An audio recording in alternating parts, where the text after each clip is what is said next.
Good afternoon, everybody. Good afternoon, Rob. How are you? That I'm good. I'm good. How are you? Yeah, good, good. I'm wearing a green shirt today in theme for the theme. Excellent. That's So nice. Sustainability. yeah, it for once in it's very hot at the moment. We have a heat wave in the UK. So Fackrell, are we ready to go, Fackrell? Yeah, Rob, Good. please start. If you want, start yourself, or I can just. I have Yeah, yeah. already Just, sharing. you So just you just you just start the first slide, and I think we've got some animation, haven't we, on slides?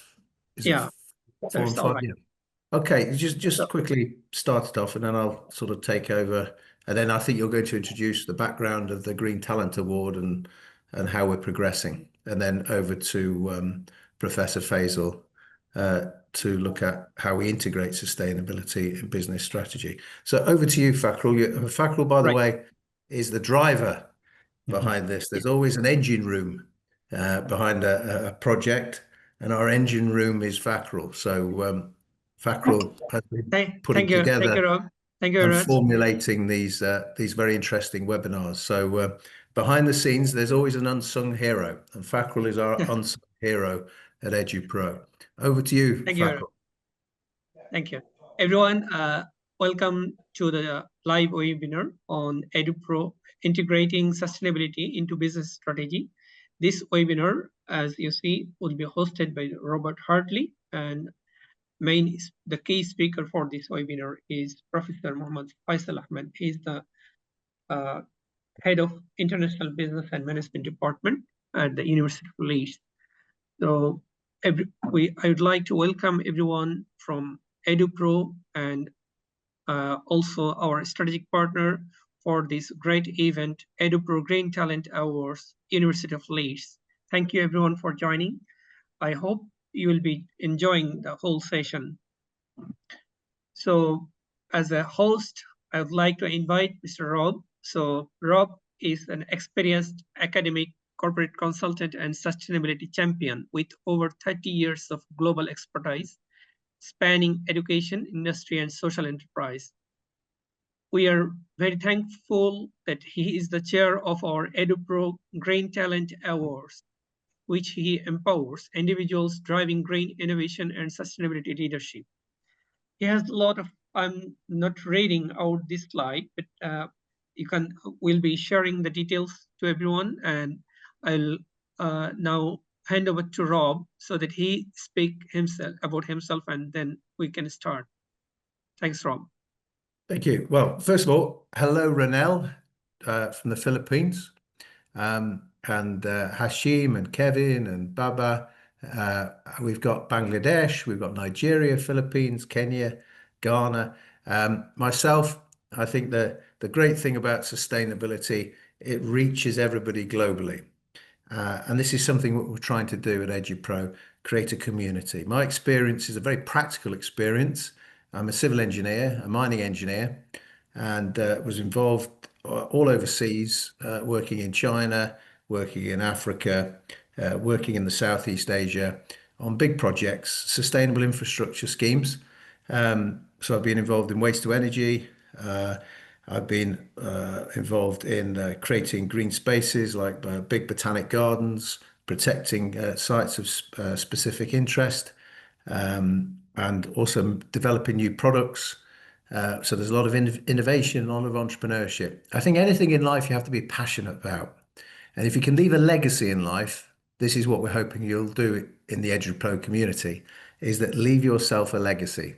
And it's nothing better than to see this project where you're involved in creating a sustainable development, sustainable infrastructure, creating a new product.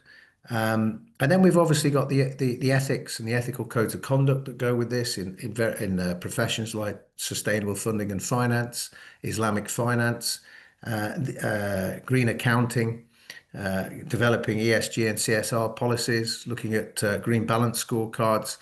There's such an array of opportunities for you as practitioners, and it's new. So these webinars are great They provide CPD, real CPD on real projects with real practical people. So next slide, please. So EduPro at a glance is very unique. I was introduced to EduPro and I thought, wow, they are leaders in actually creating qualifications that have sustainability with meaning. We see a lot of qualifications that try to embed sustainability into their curriculum. But what we have at EduPro is slightly unique. We're very much ensuring that mentors and practitioners that are experts in their fields provide the exposure to the learners. And we then provide global reach through the partnership. Now, partnership is a word that we use, collaborations, partnerships, key stakeholder partnerships. But this is what we require if we're going to actually deliver real life change through the green agenda. And this is where EduPro is unique. I've never quite come across an educational platform and an awarding body that is able to select the right partners that deliver green outcomes, because we can talk about outputs and we can talk about key performance indicators, but we actually need outcomes. So the vision is very simple. We want to create an integrated approach to education and profession. So it has to have that ability to understand concepts and theories, but have a practical meaning. We are looking at dealing with the industry leaders, and we create assessments and developments that very much fundamentally are entrepreneurial and are at the forefront of innovation.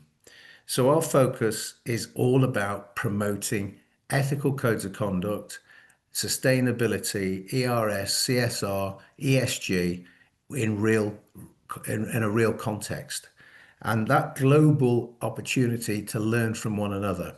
So in the Philippines, for example, I remember living in the Philippines, and sustainability has been in the kampons and the barangay where we've had to survive. And so we learn from all sorts of communities. And it isn't just in the developed or the emerging countries. And this is what makes it so exciting, that you've got global reach. And we want to empower you as the next green leaders. And this is why this network, these attendance of these webinars gives you such big reach. You learn from each other, and I learn from you as much as you may feel that you're learning from us. Next slide, please.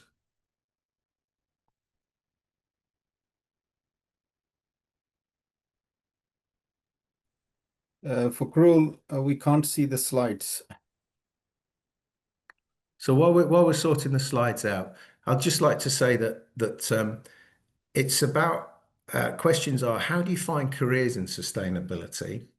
Well, we all are studying sort of generic qualifications, but you'll find that there's lots of specialisms in sustainability.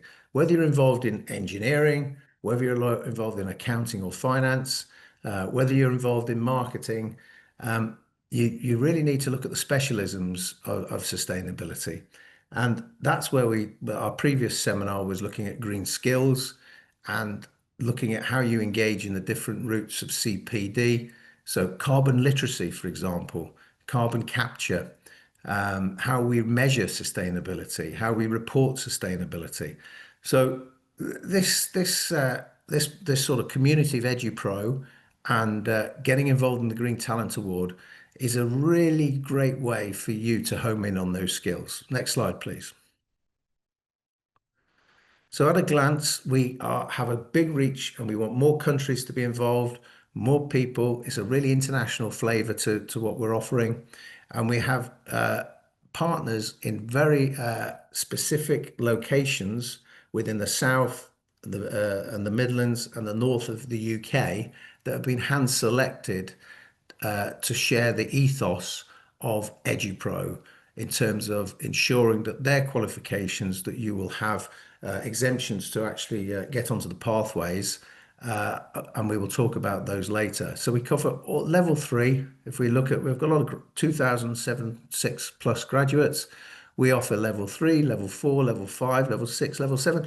These qualifications, whether through certificates, diplomas, provide you the opportunity to access varying higher education university established institutions within the UK, and they offer a broad spectrum. So Islamic finance, business, corporate reporting, AI, Islamic finance. These are all specialisms, and obviously leadership and project management. So they've all been tailored to your needs. Next slide, please. So the pathways. Well, this has been a lot of work has gone behind the scenes in establishing the right partners that have the same principles and the same values and the same vision as EduPro. And so we have the International Open University, we have Solent, Southampton, we have Huddersfield University, and we have the University of West England in Bristol, and they offer our learners the opportunity to get access at undergraduate and postgraduate at different levels through the qualifications of the awarding bodies that EduPro have around the world. And I'm now going to hand you over to Fakrul, who's now going to talk about how we've developed strategic ambassadors and sponsors to give gravitas and to give momentum to the Green Talent Award. And over to you, Fakrul. Thank you very much. Thank you, Rob. We are very much pleased that we have been able to organize such kind of event that we are doing now. EduPro Green Talent Awards, which will be recognizing the sustainability leaders and the green leaders, green leadership. So the competition is hoping to capture the students, educators, and the innovators who will be joining. So from the age of 16 to 32, everyone has the capability, whether you are a student or whether you are an educator, innovator, you are welcome to participate in this competition. We have the detail, like if there are any participants over here, you can just, we have the QR code over here, you can join. And we are very much thankful to University of Leeds for their support. And we have the impact partner as East Mid Developers. We have the honorary observer, the Central Bank of Maldives, the Maldives Monetary Authority. We are very much thankful to them. And also we have the Green Ambassadors, FSB, Academy of Business Professionals UK, AIA, Association of International Accountants, Al Jazeera University from Somalia, University of Dhaka from Bangladesh, and we have the IOBA and the East Midland Chambers. These are the green ambassadors for this award, and we are also, if there are any other institutions are willing to join with this program, you are very much welcome. You can contact us separately in the email. I will take one more minute to describe in this next slide. We have the Green Talent Awards timeline. I believe there are many participants. We have already received many participation from the different teams from different parts of the world. So we have already started the case release, but we'll be releasing more cases by 15th of July. And unfortunately, by 15th of July, everyone has to submit the case solution, but we will be releasing the case. So you can take more time, and we have 3 more weeks to participate in this event competition. So everyone is welcome from any part of the world. So now we'll be going to our main program. But before that, since we have a great number of participants, we would like to know who are joining from where. So if you kindly just write the name of the location of the country you are joining from in the chat room, that will be helpful for us to discuss more, and we'll be able to contact with you in due course. Thank you. And now I'd like to invite Professor Faisal. Please hand over to you. And just as an introduction to Professor Faisal, he is the Professor of International Business and Management and also the Head of International Business Department and Director of JEL India and South Asia Business Center, International Business Department and CIBUL, University of Leeds Business School.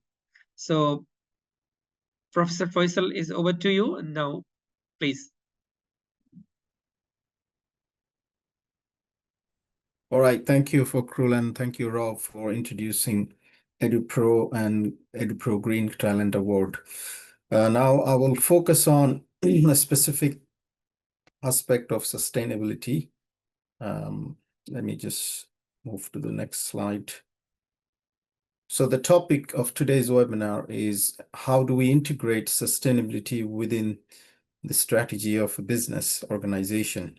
I've been working on this issue since 2015, and over the years I have interacted with a number of researchers as well as practitioners, including Rob Hartley, who is hosting this webinar. I also have colleagues in Denmark where they are practicing advising companies. So based on this knowledge, I have prepared this slides and presentation for you to share some of the best practices. So there's three parts of my presentation. The first one is, why should we integrate sustainability? What are the motivation behind doing these activities? The second part, we'll also talk about the challenges that you will face as an organization to integrate it.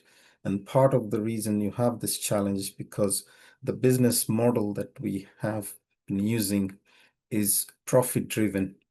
It's not necessarily designed to make society and community and environment better. So how do you integrate your business strategies with sustainability when the original purpose was to primarily to make profit? So we'll touch on that. And then finally, we'll look at one of the case studies that clearly shows how a business can integrate sustainability within their practices, within their strategy. And I hope that will be useful for you to take and reflect and then think about how you can do it within your organization. You can write down your questions as I present, and at the end, Rob will open up the question and answer sessions, and we'll take questions and I'll try to answer as we progress. But please feel free to write down your questions in the chat, the Zoom chat, and we'll look into it towards the end of the session. So in order to embed sustainability, we'll start with the definition, what we mean by sustainability. We'll look at why businesses, organizations are integrating. And then the last part of this lecture's webinar, I will be looking at the challenges, but also how you can integrate sustainability within your value chain and business organization. So the first part, I'll simply define it based on this definition from Harvard Business Review, where they defined it doing business without negatively affecting the environment where we live, without affecting negatively the community or the society as a whole. That's what sustainability refers to. But that's a very generic definition. In this lecture, we are looking at business organization, business activities. Therefore, it relates with the environmental, social, and governance dimension of a business operation. So the ESG aspects of business and operations. That's what we will focus today. What is the reason we have to do this? ESG, the environmental, social, and governance perspective, is becoming a significant part of business activities. If we don't address it, it will affect the business operations. It will affect the reputation of the organization. There are increasing regulations, monitoring, as well as investors' expectation that organization will address sustainability issues. And some organization is creating this sustainability into a competitive advantage, which is what the strategy is all about. How do you differentiate yourself? How do you create a distinctive position within your market? increasingly we see organizations are using sustainability as one of the way to create competitive advantage. So there are the wide range of reasons why a business should do it. There are different frameworks that you can use to integrate sustainability. One of them is called triple bottom line.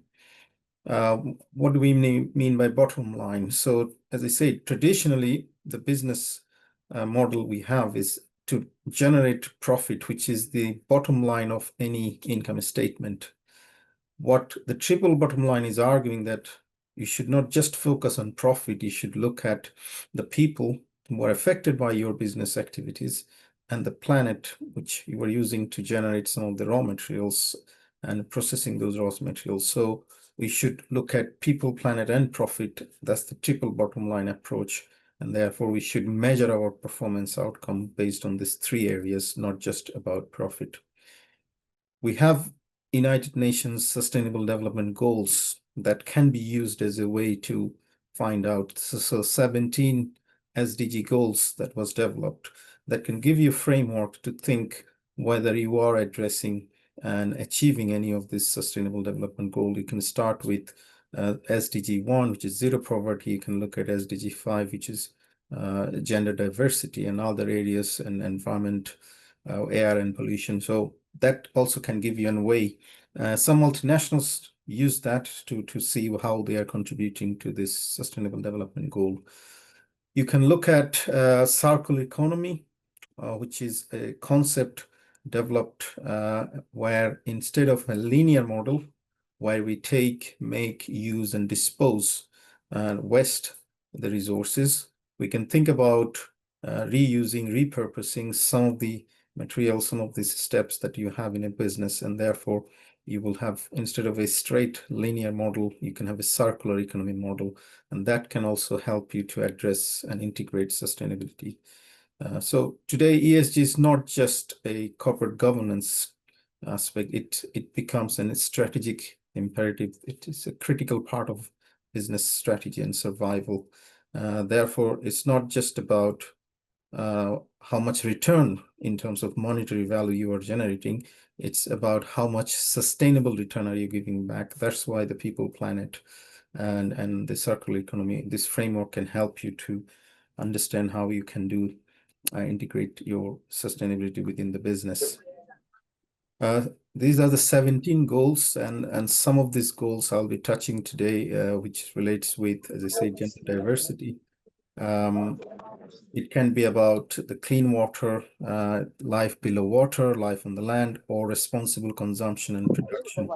So different activities, different businesses will have some impacts on the 17. Not necessarily on everything, but some aspects of SDG goals, they will be able to contribute. So, sorry, if you can mute yourself while I'm presenting, that will be helpful, please. Thank you. So why sustainability is important? What is the evidence? Why do we need to do it? So today it's not just about making profit, making money.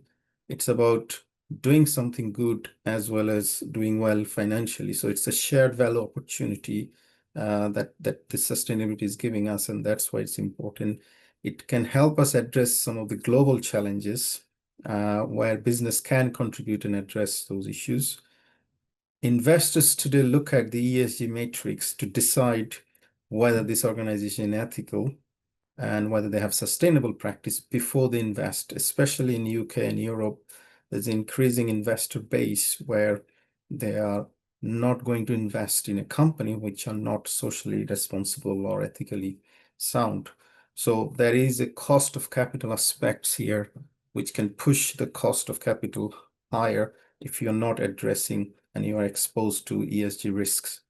Therefore, you need to check your carbon footprint, your water uses, your community development effort, and also board diversity, because that's what investors will look at. And if you don't have investors, you might not be able to get the funding to support your business. So that's why you need to. Then I looked at some of the recent research on this. This paper was published in Journal of Corporate Finance in 2021. They looked at all the papers in leading journals where the authors looked at the impact of sustainability ESG practices on cost of capital and risk. And they categorized ESG or CSR, high ESG CSR firm as green and low ESG firm as brown. And they have done an analysis where they found the green firms, which means the high ESG firms, have a lower cost of capital. And if you, from finance background, you'll know when your cost of capital is low, it actually increases the value of your company. So there is a positive impact on lowering your cost of capital. High ESG firms also have a wider investor base. That means not only you will get funding from UK or home country, you can get it from different part of the world, and you will have a lower risk of facing any legal litigation issues. And that's what the ESG risk is about, that it reduces the risk of various types of issues, including legal issues. As I said, once you have high ESG, you have a greater ESG, then it will increase the value of the firm. Now, why is that? Because you can create value by increasing the cash flows, because some customers will be willing to buy from you and willing to pay more, a premium price, because of your assessment of sustainability practices, because your product is sourced from sustainable sources. And therefore, it can also increase your corporate reputation. It also reduces the discount rate, which is what we have as a cost of capital, weighted average cost of capital. And therefore, once you have a reduction in cost of capital, you'll have a positive impact on value. Now, this is based on hundreds of research papers they have analyzed, and they summarized it in this paper. So this is evidence from more academic research side. What about the practice? Grant Thornton is one of the leading consultancy firm in the UK and Europe, and they have published a report where they said that sustainability are actually used as a way to create competitive advantage by firms. So there are different ways you can do it, and increasingly we see organizations are using sustainability to create competitive advantage. That means this will lead to a financial benefit. The paper in Harvard Business Review by Ioni from London Business School also argued that it's not only a necessity, but it can be a differentiator. So organizations can use sustainability as a way to differentiate themselves. And as soon as you differentiate yourself, you can create a competitive advantage, which will lead to financial benefits. And therefore, from a practical point of view, from the industry experts, we see evidence that sustainability is actually creating value for the organization. There are also a lot of ESG policing. Increasingly, we see from Security and Exchange Commissions like US Securities. You have European Commission. They are creating this initiative of substantial green claims, and they will check if somebody claims that they are sustainable, what evidence this company or organization can provide to back that claim. So you cannot simply say, we are the leading sustainable company in this country. You need to prove it with evidence. There are private third-party organizations like Sustainalytics, Moody's, Standard & Poor's, Fitch, MSCI. There are lots, wide variety of organizations which are looking at ESG ratings of organization. And therefore, today there is a lot of publicly available information to see what ESG risk or ESG rating each of the organization has, especially if it is publicly listed corporation. So there's a lot of monitoring going on. You can't really escape this monitoring. The last part of today's lecture, where I will spend most of the rest of the half an hour or so, is how do you embed sustainability? What do you need to do? If you have not done it before, where do you start? It is challenging. It's not going to be easy for any businesses, especially because you don't know what actions you need to prioritize. You also need to allocate resources, financial resources, technological resources, or human resources, and your time to embed sustainability in your business. So you have your business as usual, but also how do you make sure that you are integrating? and therefore there is a need to have experts in this field, and that's what Mr. Rob Hartley was mentioning, that there is a lot of opportunities in terms of jobs, consultancy that you can get if you become expert in sustainability and how this can be integrated in your business, because it is challenging and it also requires a lot of investment and time. But if you come up with this expertise and you develop your skill, you will have a better chance in the job market. So the first step I would say is that you need to start by assessing your current ESG performance, whatever you're doing. If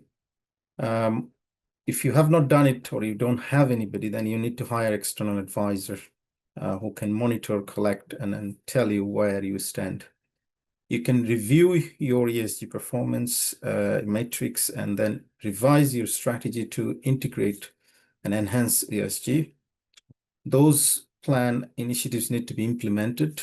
Okay, only planning will not work. And then you have to review every year how you are progressing each of the targets that you have set in sustainability and ESG. So we'll look at one of the cases study where they have done it with the specific metrics and targets, and every year they're making progress with this. So that's how I would suggest any organization to start. ESG, which stands for environmental aspect, social aspect, and governance. There are a variety of indicators or data that you need to measure your environmental metrics or social metrics and governance metrics. So climate, biodiversity, your water uses, energy uses, carbon emission. There's a wide range of data point is needed before you can assess it. As I said, if you don't have any in-house expertise, you can hire advisors. Then also on governance areas, you need to look at whether there is independence in the board, where there is enough diversity, whether how do you control corruptions and others. So all of these indicators will be aggregated. I'll show you how one of the matrices is created in real world situation, and those corporations, ESG matrix providers, they sell this service to organization or investors. So it's something you cannot do for free. You have to invest. You have to find someone to do it. In terms of the matrix, there are 600 different matrix provider and rankings, starting with Moody's, MSCI, S&P, Standard & Poor's, Sustainalytics, wide range. So we're not going to look at all of them, but there are two I use. One of them is MSCI ESG rating, which uses letters to indicate. So AAA is the best indicators of ESG and CCC is the lowest.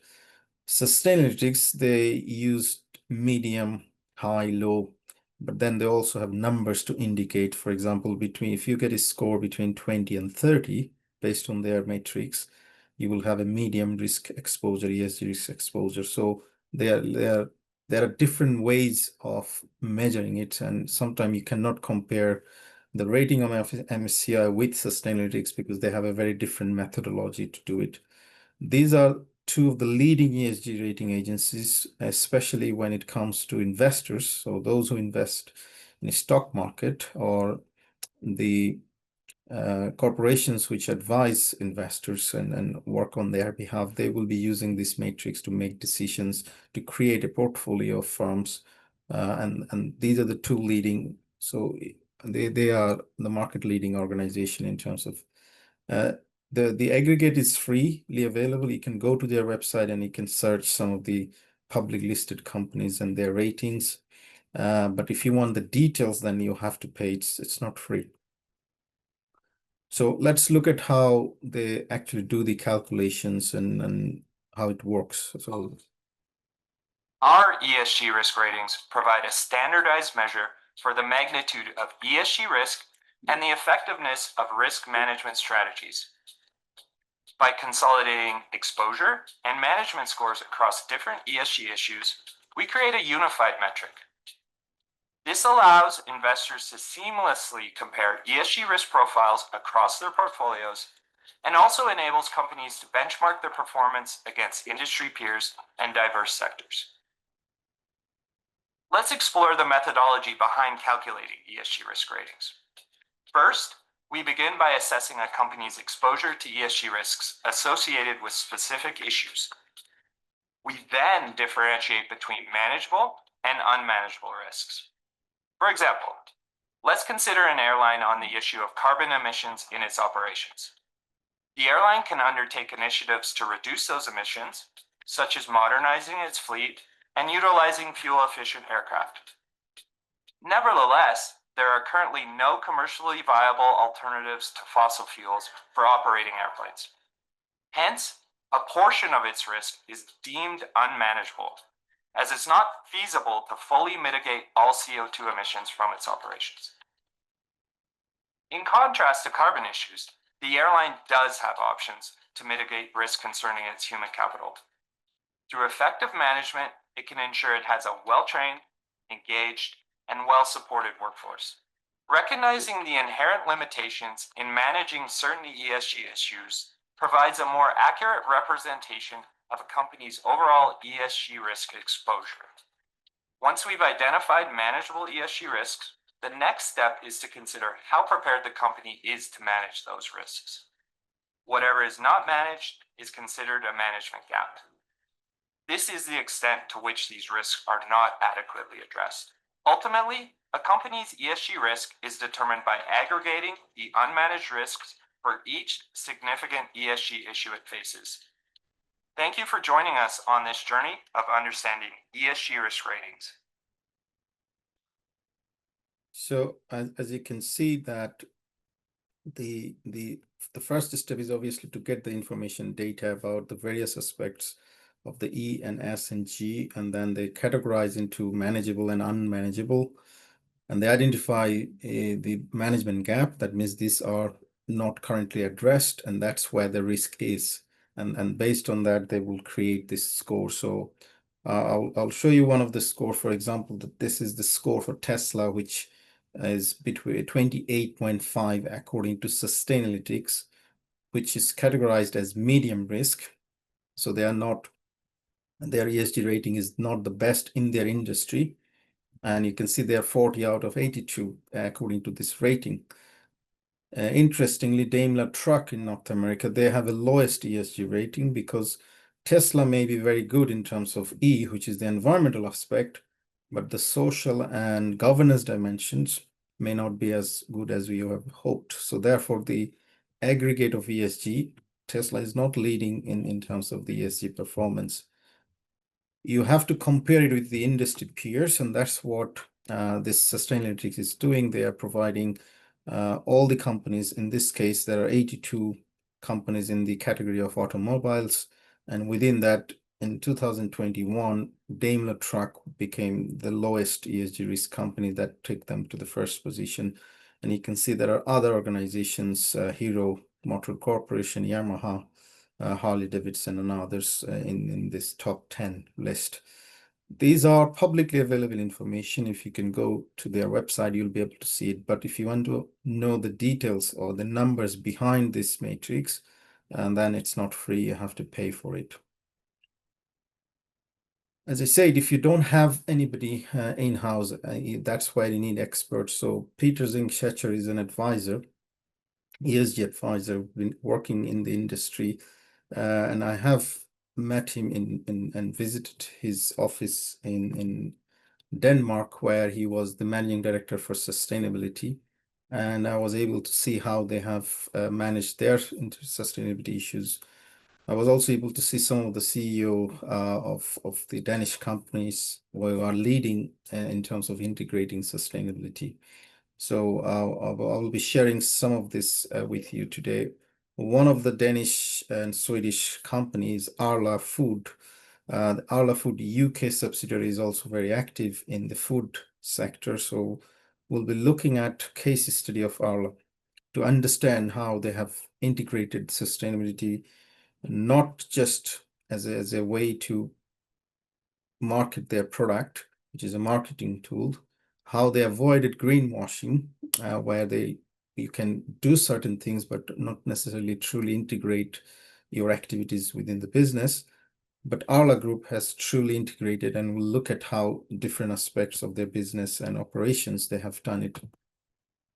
So this is based on their recent report that we can find is 2024, and also based on some of the press releases, news articles about Arla Food. These are some of their brands, and you can see Crevendale is one of the popular one, and some of the leading retail organization in the UK, you will see this product.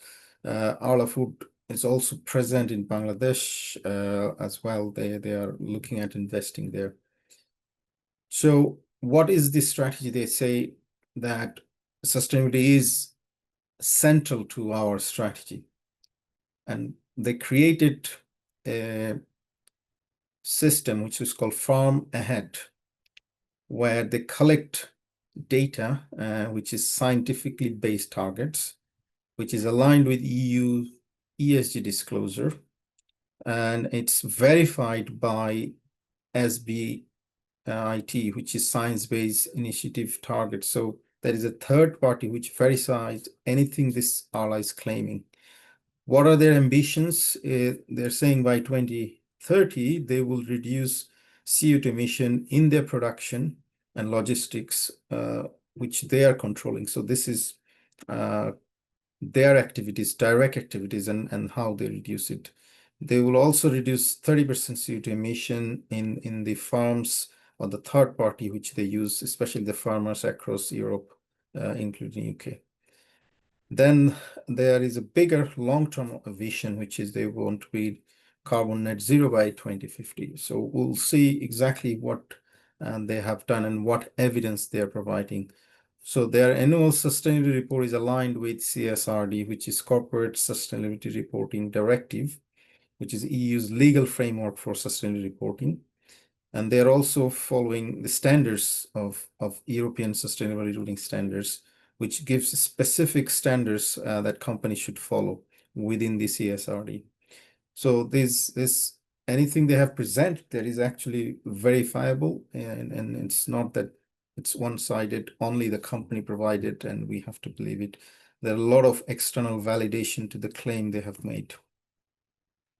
So this Farm Ahead is a digital tool which collects more than 200 farm level data points. At the beginning, as I said, before you can do ESG rating, you need the data. You need to collect those data. Each farmer receives incentives for doing something which is beneficial from a climate point of view. So one of the things in literature or in practice we have seen, if you don't incentivize sustainability initiatives, it's less likely that companies or organizational people will actually do this. So there should be some incentives for making your organization sustainable. Therefore, these initiatives, let's have a look at what they have done.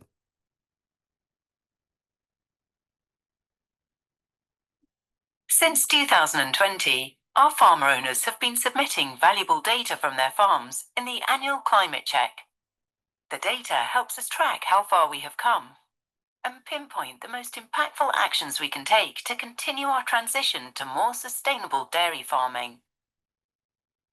With a strong data foundation in place, it's time to introduce a sustainability incentive to reward our farmer owners for the improvements they've made in the past and to motivate future actions to accelerate our transition. This is how the sustainability incentive model works. Overall, it includes actions which we have identified as the most impactful and feasible levers to deliver our 30% reduction target on farm by 2030. We have also included options to improve biodiversity and build Arla farmers' sustainability knowledge. As the sustainability science and agenda matures, we will add more options to the model. For each option, the farmer must meet specific criteria to get a certain amount of points. Activities with the biggest improvement potential trigger the most points. Farmers will receive 1 eurocent per kilo of milk for the necessary first step, submitting the climate check data. When the data is validated, the majority of the points will be calculated automatically. When the farmer goes for more points, it will be necessary to submit additional data and upload documentation. Each point that the farmer achieves will trigger 0.03 euro cent per kilo of milk. 80 points will be available from the start, and over time, there will be 100 points available, equivalent to a total of 3 euro cent per kilo of milk. Up to 3 euro cent per kilo of milk, plus the 1 euro cent for climate check, may seem like a small amount. But based on our current milk volume, it means that our cooperative is earmarking up to 500 million euro to reward sustainability activities on farm. Yeah, as you can see, this incentive is rewarding each of the farmers who are located across Europe in UK. It may be only 1 cent or 3 cents, but the amount, the millions of liters of milk that this Arla farmers are producing collectively, they are going to get about 500 million euros. So this initiative is very unique, and it's been working very well because farmers have the incentive to do something to address sustainability issues. And remember, farmers are the third party in this case. This is outside of the organization, which is very difficult for companies which have a supply chain distributed across different parts of the world. And how do you make sure that the third party suppliers are actually following the sustainability practice that you would like them? What Arla did is they started rewarding this initiative so that not only internally they do something to address the sustainability issues, but externally with third parties, they can also get the reliable data because they need to submit, and Arla validates those information and then start rewarding them. And this way, Arla can monitor the activities and sustainability initiatives across different part of their supply chain and value chain.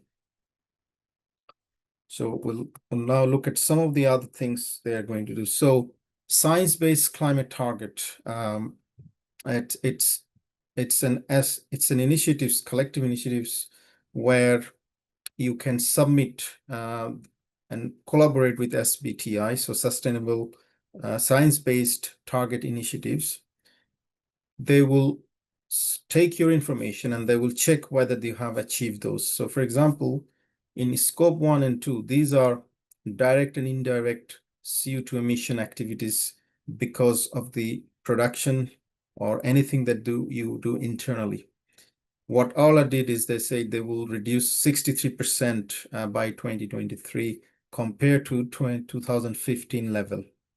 The scope 3 is one where you have the third party. So this is the farmers, where they say there will be 30% reduction of per ton of milk or whey by 2030. So scope 1, 2 is more internal targets because these are direct activities of the farmer organization. Scope 3 is where you have third-party supplier distributors.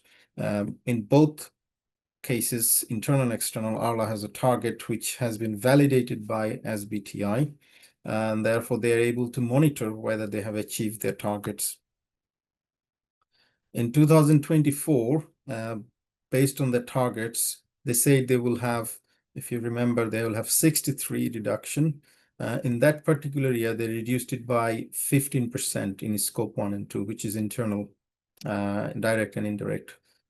Group-wide, because they have a lot of subsidiaries, they have reduced it by 37%. And in scope 3, it was 13%. So these are the farmers looking at it.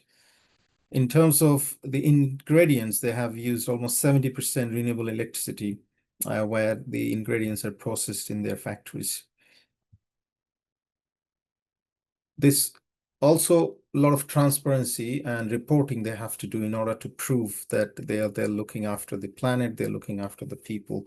These are aligned with the CSRD, which is the European Reporting Disclosure, and also the standards.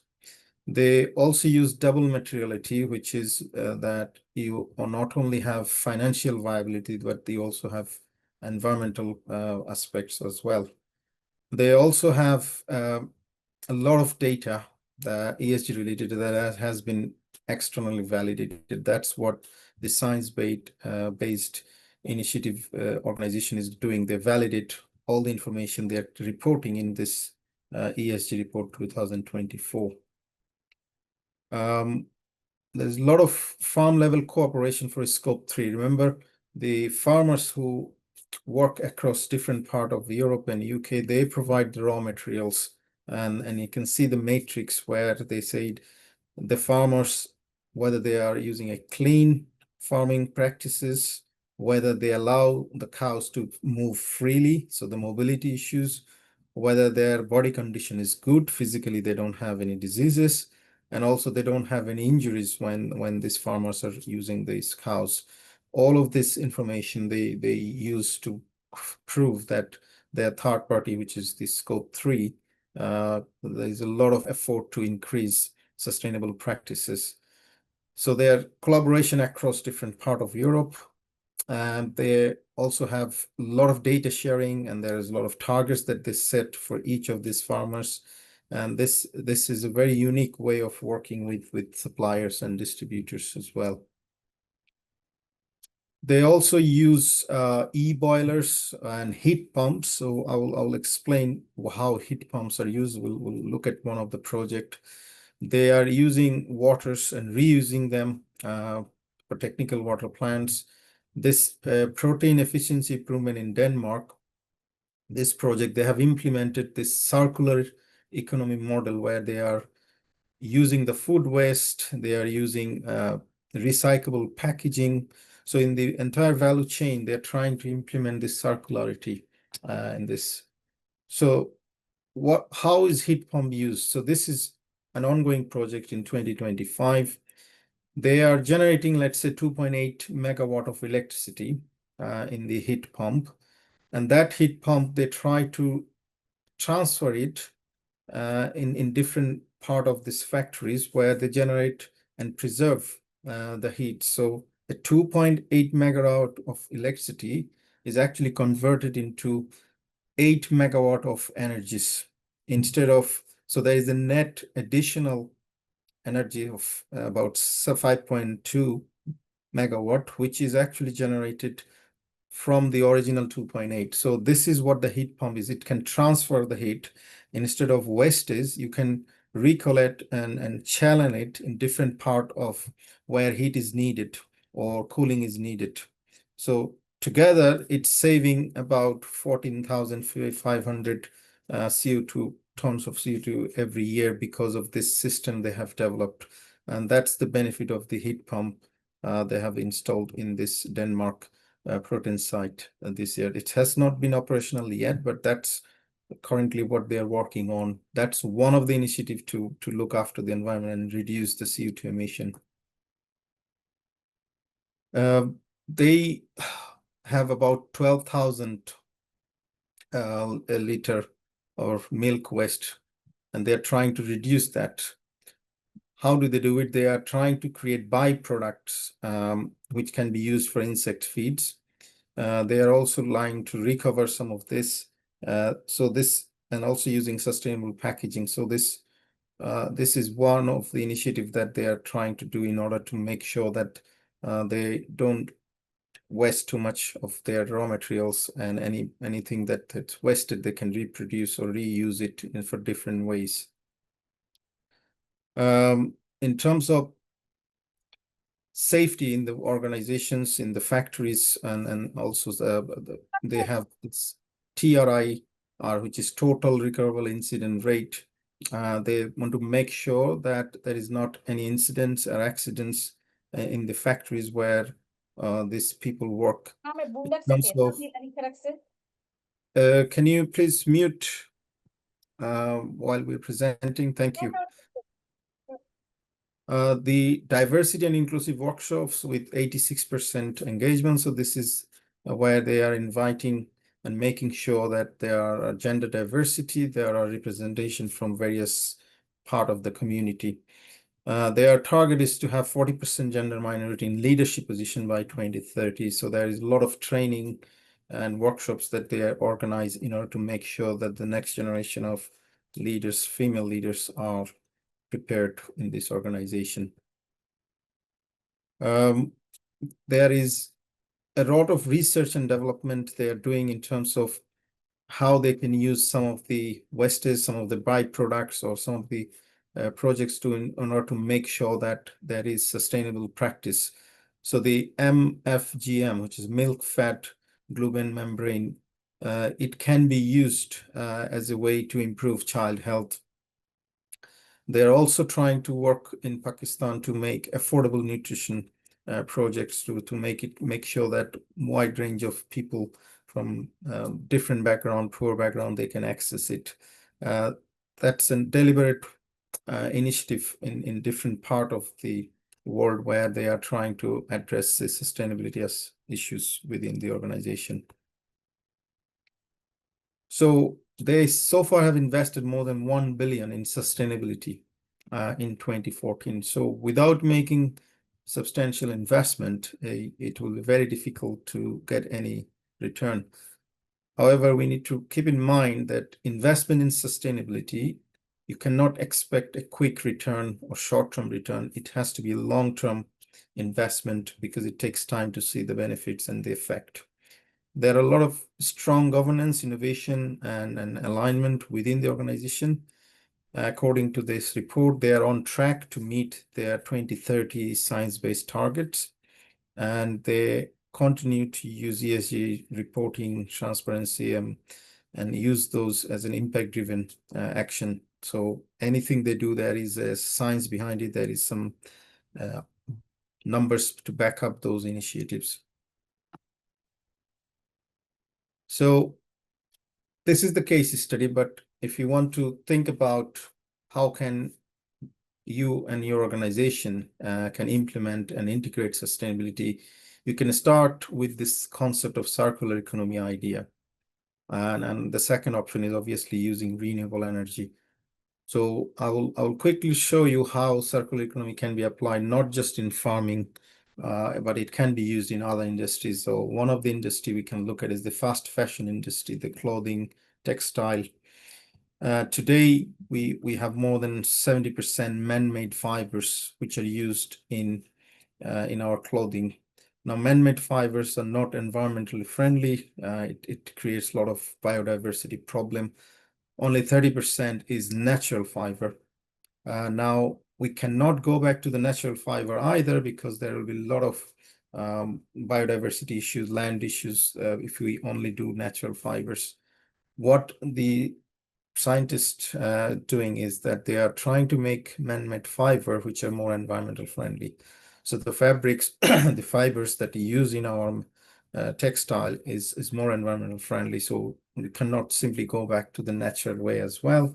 That also has a huge environmental impact. Now, if we look at the value chain of the textile industry, it starts with the fiber production, then it goes to fabric production, then it goes to textile production. And at that stage, it's ready for us to use. So it's passed to consumption stage. And once we use it, we either throw it in the landfill and therefore it's been wasted. So that has been the model, very linear model, where we take the materials, raw materials, we use them, we produce the material, then we use them, and then we waste it or throw it. In each of the stages, there are different countries which participate. So China is actually a big contributor in the textile production, as well as textile fiber production. However, you can see other countries in Asia, for example, Bangladesh is very active in case of bleaching and dyeing, as well as fiber production, yarn production, and knitting. Pakistan, Turkey, India, these are all countries which participate at various stages in this fast fashion value chain. But when it comes to consumption, Europe is the largest consumers of fast fashion industry. Second is North America, and then Asia and China. We'll also look at what happens at the end. Once we use it, what do we do with it? As I say, in textile production, China, for example, has 57% contribution in fiber production. But when it comes to bleaching and dyeing, Bangladesh is 28% and Turkey is 16%. And then when it comes to consumptions, we have 34% consumptions of textile in Europe and 23% in North America. So every country almost is involved at various stages of the value chain production. Therefore, when we talk about sustainability, it's a collective effort we need, and cooperation from each of the countries is needed if we really truly want to achieve sustainability. At each stages, there are impact on the environment. The first one is impact on the climate in terms of greenhouse emissions. If you look at the textile production stage, this is naturally leading, which is 36% CO2 emission happens at that point. But in the consumption stage, we also have a lot of CO2 emission because the textile of the garments of the clothing that we use, if we use washing machines to wash it and then we use ironing and for drying, at each stage we are using electricity, and if it is not from a renewable source, then we are creating impact on the climate. There are also impacts on climate in terms of greenhouse effect at yarn and fabric production as well as a fiber production. But the two leading is the textile production stage as well as the consumption. That means we, the consumers, the people who use this textile, are also contributing actively. Therefore, again, it's a collective responsibility. We cannot just simply blame the producers. As a consumers, we also have a big impact on the environment. In terms of water resources, 215 trillion liters of water are used in global apparel industry. A lot of chemical and detergents are used in manufacturing and washing the textile, which pollute the natural water. And you'll be surprised to see that it's the consumption stage. That means we are using a huge amount of water in the consumption stage, which polluting the water. Second is textile, and the third is fiber production, which is where you have the farm which producing the cottons is 21%. But then there are other stages, 5 to 7% in yarn and fabric production. So every stages we are wasting a lot of water and polluting a lot of water. And the last one is land use. In this case, it will be the fiber production, because land is one of the main drivers of loss of biodiversity worldwide. And when we are creating the cottons that are used in our clothing, that's where most of this land use and the biodiversity problem occurs. But then at the end of the life, if we are throwing it in a landfill, and especially if it is a mixed fabrics, then you will also creating problem towards the end of its life. We are also polluting the environment. During COVID, the textile waste has significantly increased because a lot of the orders was cancelled by the leading organizations like H&M and Zara and Inditex Group.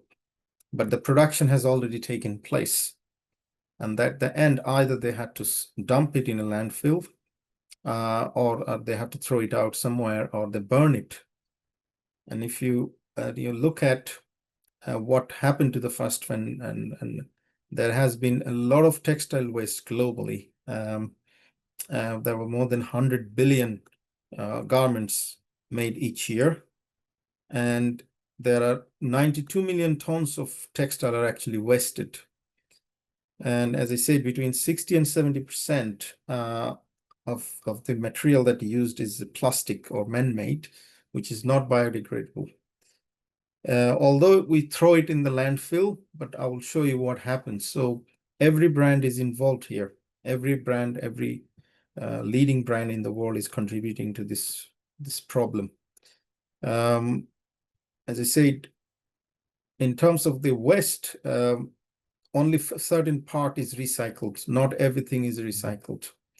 And what happens is either they're burned by some of the organization, which creates more problem for the environment. In order to solve this problem, that's why we need this circular model. Instead of take, make, and dispose, which is a linear value chain model, we need to integrate this circular model where we repurpose and recycle the ingredients, textile that is used. How do you implement it? For example, in traditional in some of the villages in West Bengal and East Bengal and in Bangladesh, people use discarded clothing to make katha or patchwork, which is used in winters. This way you are extending the life of the textile. Instead of throwing it, they are using the wasted fabrics to create this katha, which is used as a quilt during the warm weather.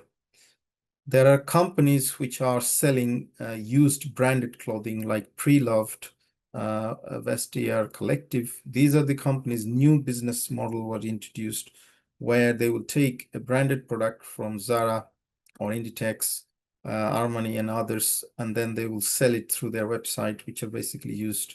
And therefore, you're extending the life of the textile. These are some of the initiatives which are, you can say, more micro level initiatives. But more at a macro level, in one of the McKinsey report, they say 25% of the garments are actually unsold. So that means there is an overproduction. Today, with artificial intelligence, you can be more accurate in terms of the demand, in terms of the production that you actually take, in terms of the size and the color that consumers want, so that you are more accurate. And that will reduce this 25% unsold, and then it can reduce the impact on the environment. There are metaverses and other technologies that can be used in order to address some of the problems in the textile industries. These are new developments. There's a lot of research going on in these areas, but there is scope to contribute and address the circular economy problem. Renewable energy should be used in various industry, manufacturing process, and including car. But the problem is that not every part of a car is recyclable, and therefore there is still a lot of waste happening. But if you can do it, that should reduce. In the auto industry, there was an argument that electric car is more environmental friendly, but it's only the tailpipe emission where they can claim that there is a zero. There are still problems across different part of the value chain of a car. For example, the battery that is used in this electric car, we need to see how this was produced. Was it using renewable energy or is it using fossil fuel? If it is fossil fuel, then there has been a lot of CO2 emissions, damage to the environment already when they produce these electric cars batteries. If you are recharging your cars nighttime using clean energy, then it's sustainable. But if you're using fossil fuel, then you are contributing in this environmental pollution as well. So having an electric car does not necessarily reduce.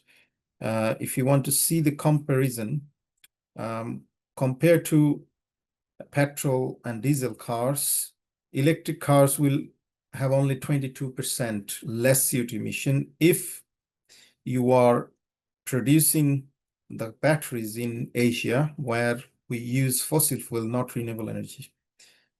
If you're driving it in Poland, where they don't have renewable energy to recharge the electric car, so the overall difference is only 22% if you're not using renewable energy in production as well as charging. But a better or more optimistic situation is if you are producing the batteries in Sweden and then driving it in Sweden, where all electricity is actually from renewable sources, then you'll see a significant benefit of 80% compared to petrol or diesel car. So we need to look at the entire value chain of a car in order to understand whether electric vehicle can solve the CO2 problem or environmental problem. Renewable energy used throughout the production process and charging stage, that's where we can claim truly that there is some benefit. Otherwise, there are still a lot of CO2 emissions happening. So the real benefits are much less than what you would expect. I think that's all I had to say today. Thank you very much. Rob, over to you.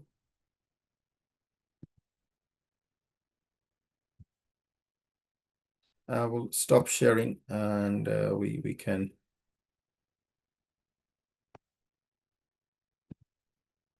Fakrul, are you there? Yeah. Yes, we have some questions. So Okay. we'll be going to the questions. Before that, I'm just checking if there is any participant who have registered as a team for the Green Talent Awards? Yeah, you can type your questions, but also you can unmute and ask the questions directly to me.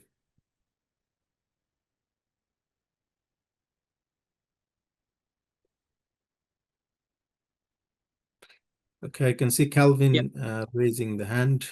Yes, Calvin, you can ask your question by unmuting, and then you can directly ask the question.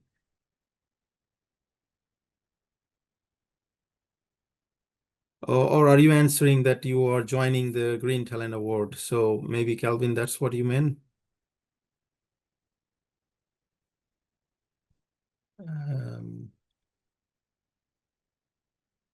Yeah, I think that's what they are referring we to. have received two questions. Faisal.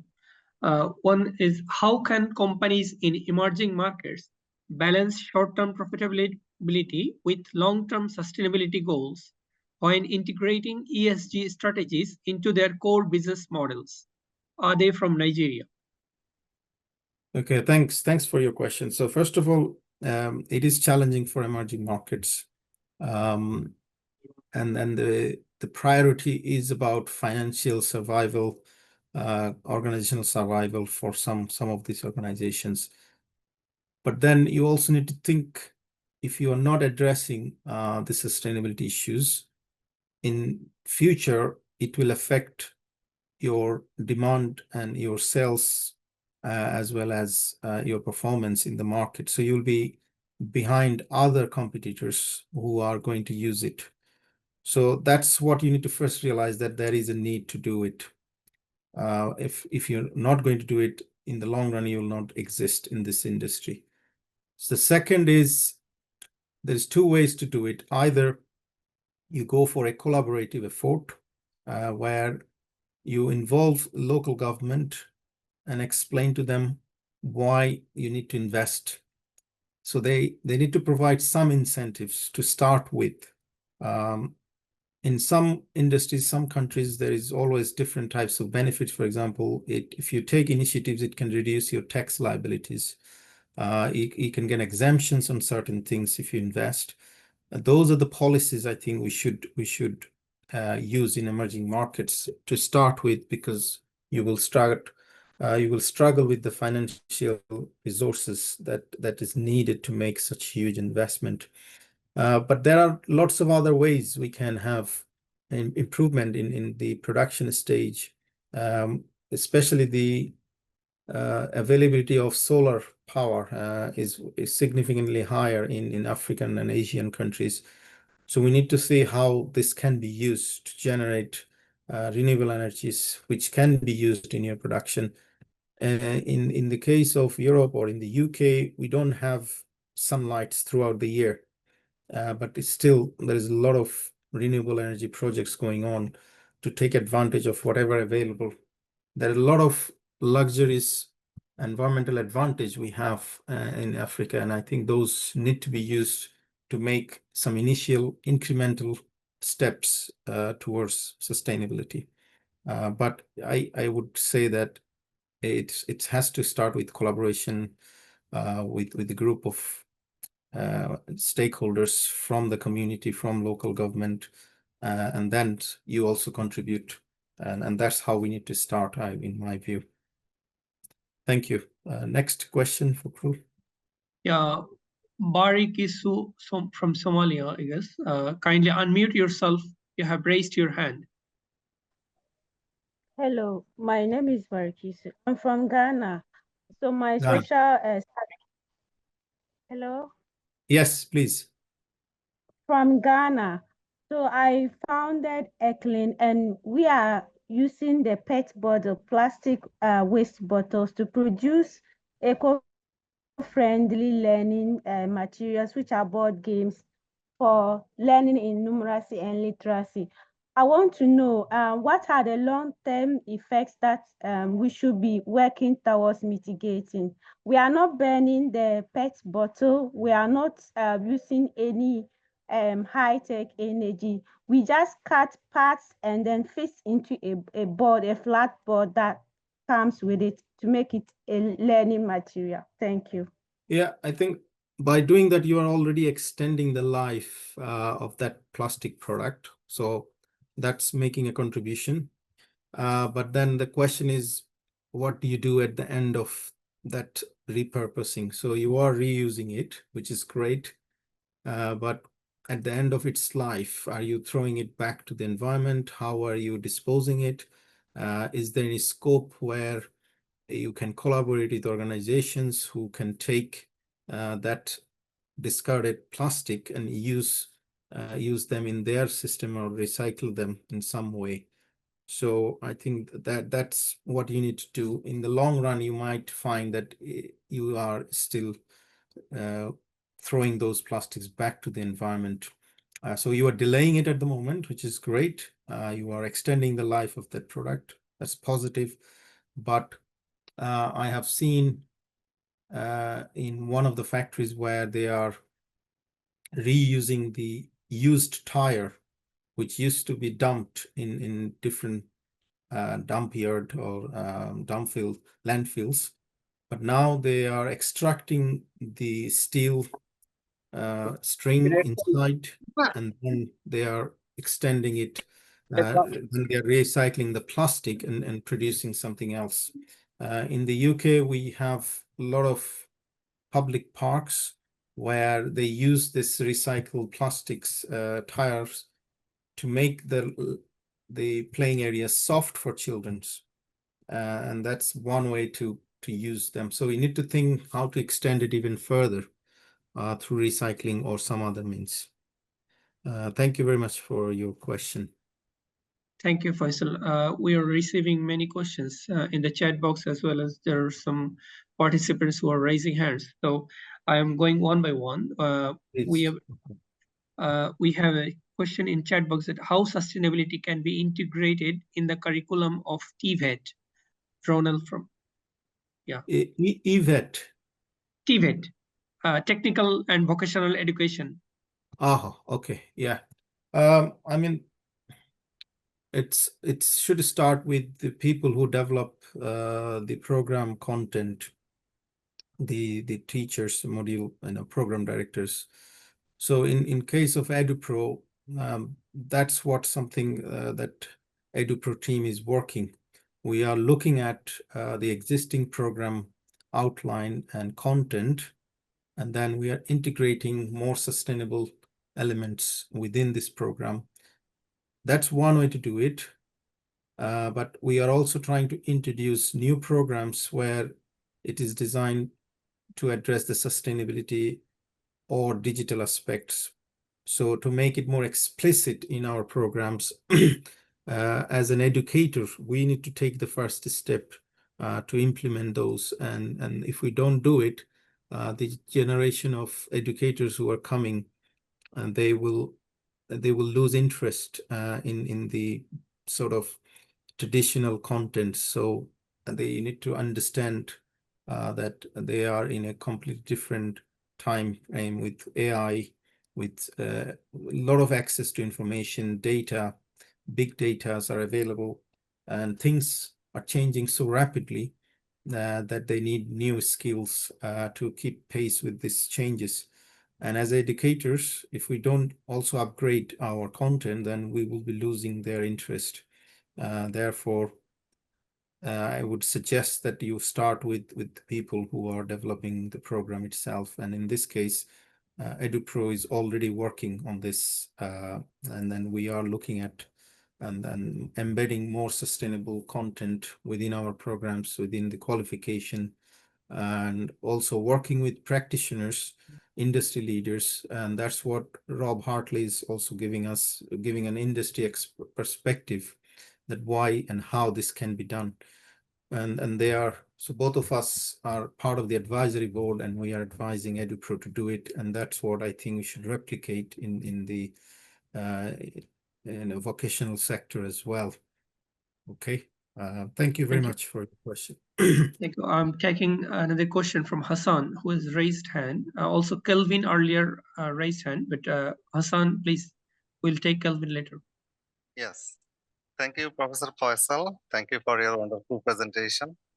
So I'll be looking for some PhD research area from your end on entrepreneurship and fast fashion industry relating to this concept. Okay, fast fashion industry is one of the leading contributor in environmental pollution. So almost 10%, 10 to 12% is generated from this global textile and fast fashion industry. So it's a big problem. But then there are a lot of initiatives that has been taken by companies like H&M, and you can follow their initiatives. But there is still a long way to go. So therefore, there is a lot of scope to do research in these areas. There are various aspects of sustainability in the textile industry. You look at, if you are interested in more governance related research, then you can look at the corporate governance, the governance of sustainability within the global value chain of textile industry. If you're looking at more farm level initiatives, then you should look at what the outsourcing corporations doing in Asia, in South Asia, in Bangladesh, what initiatives they're taking to address the sustainability issues, and also who's driving these changes. Is it the multinationals? Is it the outsourcing companies in Bangladesh that they are willingly doing it? Is it beyond compliance? Do you think there's a lot of proactiveness in this industry? So we don't have a lot of empirical work on sustainability in the global value chain of textile industry. There are a lot of reports, industry reports you may find, but from academic point of view, there is still scope to a lot of research. So I would suggest you to explore those areas, Hassan. Thank you. We have question from Nepal. Nepal is planning to implement ESG audits for corporate entities in the near future. As a financial auditor, one of my responsibilities will be to support clients in preparing for and complying with ESG audit requirements. Question is, I would like to inquire whether your organization offers any training or capacity building programs for auditors based in Nepal. Any guidance or resources you could provide to help prepare for this evolving area of practice would be greatly appreciated. Yeah.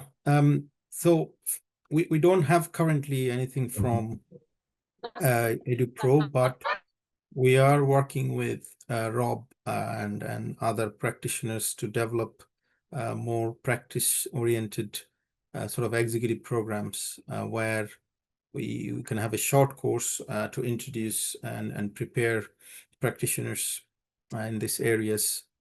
So I think if you keep in touch with EduPro, as soon as we develop it, we'll share with you. Thank you. Yeah, thank you very much. Well, we are already exceeding our time, but we'll continue for 5 more minutes as the participants are questioning. So Kelvin, please unmute yourself and make the question, please. Hi, I'm Kelvin, and I wanted to ask about the Green Talent competition. I wanted to know what are the steps to apply for it, and like how long is it going to last for? And maybe like how we can all participate in it. And also, I wanted to know, like, are there any like free courses like online where we can study and get certificates for our businesses? Because I'm into sustainable homes where we were using recycled plastics and geopolymer concrete. So I wanted to know if there are like any courses available for that. Thank you. Yeah, I will ask Fakrul to answer the first part, and then Rob can answer the second part about the training. Yeah, so the first part is about Green like the Talent Award. competition. Yeah. Yes, I wanted to So, know how I can apply for it. Yeah, Fakrul, do you want to explain it? Yeah. For the Green Talent Awards, we have already shared the link. So for any team members with age from 16 to 32, without any knowledge in sustainability or green talent, they can join. They can register as a team member with us first. Then we will send a very short case, and that case is very much open. So we have already shared the link. So the case, once the participants are registering, we will send the case. The case can be discussed with his mentor or her mentor. They can share the the solution can be shared in the social media. So their peers, their mentors, their teachers, they can discuss with many people. And also we are opening in the AI, they can take the assistance from artificial intelligence, what could be the solution. So these are very open. So we'll take it, and then we have the jury members, they will check it. Once they are passing the first round, we'll take the second round. Second round will come with little bit more complex case, and then we'll have the third round, and then the final round will be hosted globally and also in Nottingham. So that will be the final round will be like we have a hybrid model of participation, but the whole program is available online. So anyone from any part of the world can join and enjoy. That's it. So Rob, now up to you. So the question of if you're involved in sustainable housing and affordable housing, this isn't just about participating in the Green Talent Award. What we witness today is there's a lot of people on the call that are sharing best practice. So what we're trying to do is create a community where we can share innovation, we can share developments in policy regulation. So if we look at housing generally around the world, we've got code level 3, code level 2, code level 1 housing. We've got passive housing. We've got modular housing developments. We've got transitional towns. We're looking at how we can actually set up social bonds to fund housing. We've got the finances through how housing can be incorporated into creating a balancing tank for developing waterways and provide a sustainable urban drainage scheme. So there's a lot involved in housing and sustainable housing, and we're hoping that this community will share some of the innovation. Now, I think what Faisal has given you is an excellent means and a sort of foundation for understanding the dilemmas that businesses have in positioning themselves in a meaningful way to capture sustainability. And I think I'd just like to summarize some of those aspects. And I'll also pose some questions to you. A lot of it is driven by subsidies. And when we're looking at green technology, it has to be subsidized before it can actually become viable and feasible. And so, whereas we're looking at very short-term decision makings on return on investments, some of these investments have to be on a non-financial justification, not just purely on a financial justification, because the time horizon is too long to make it attractive. And so governments, as Faisal has outlined, have to subsidize and provide attractions. So we often talk about recycling credits. We talk about package regulatory notes. We talk about carbon credits. These are incentives for people to invest in green technology and invest in these, and they have to be subsidized. Eventually, they start to wash their own face. So anybody that's embarking in sustainability needs to look at grant capture.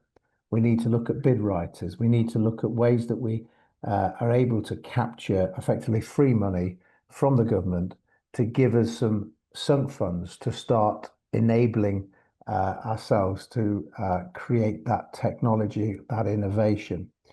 But we also have tensions. We have a policy that says we want you to recycle more, we want you to recover more, we want to take this waste, redirect it away from landfill, and create a product and upcycle it and look at ways that we can actually repurpose it and extend its life cycle. However, you've also got another policy that says we want you to minimize waste. So if we start minimizing waste and we will actually get to a situation where there won't be any waste to produce the product. So there's a tension in the policies where you can understand how can you have a waste minimization policy and a recycling policy that act together, because the service provider is actually basing their contract on the volume of waste. And if they're told, we want you to reduce the volume of waste, what's the incentive for the service provider? So it's really intriguing. There's a lot of tensions out there. And what I would say is that you really start to look at the sort of Porter's five forces, and you start to look at the power of the suppliers, you start to look at the power of the customers, the competitive rivalry, the threat of substitutes, the threat of new entrants. And it's a really analytic way of where your business positions itself. Green consumers will obviously dictate the need for companies to be doing and seem to be doing the right thing. So they realize, but with that, it costs money to produce greener products, and consequently the prices will go up. And as the prices go up, the market changes. So it's not straightforward. And if you're talking about looking at how can we actually scale it up, and are we looking at larger schemes? Are we looking at smaller schemes? And how do we incentivize those smaller schemes? So what do we do for smaller farmers that don't have those economies of scales? And how do we incentivize them? So it is intriguing. And this is what I find fascinating about sort of where you position yourself. And a lot of what we do is driven by regulation. It's delivered by government policy. So the government policy and the government regulation, if you did a pestle analysis, you'd start to see that actually politically, environmentally, legislatively, socially, technologically, these are your drivers that are driving the opportunity to engage in sustainability through developing new products, new infrastructure developments. And so it is driven by regulation. It is driven by legislation, but also there's a spin-off benefit, and Faisal mentioned it. You start to produce byproducts. So tires, for example, I was involved in tire recycling, and tires are shredded, and we produce rubber crumb, and the rubber crumb goes into asphalt. So we have a very big company called Charles Lawrence. It's the largest producer of rubber crumb. But the only problem is that tires are very fragmented, and the logistics of getting all the waste arisings into one place can actually have a huge cost. So unless you can secure your waste arising and do it in such a way that is at a low cost, it can be prohibitively high, and it needs to cover the manufacturing cost. So the rule of thumb on waste is that we're paid by the government to take the waste away and redirect it away from landfill. That's the money that they would have spent to put it in the landfill comes to us. And then that offsets the manufacturing cost. And then the actual money is made at point of sale. So we have some rules of thumbs. So it's intriguing, it's strategic, it's analytic, it requires entrepreneurs, it requires innovators, it requires ways that we can fund it and finance it in a different way through social bonds and social impact bonds. And it's not conventional, and it's new, and it's exciting, and you've got the opportunity to hit the crest of the wave on this.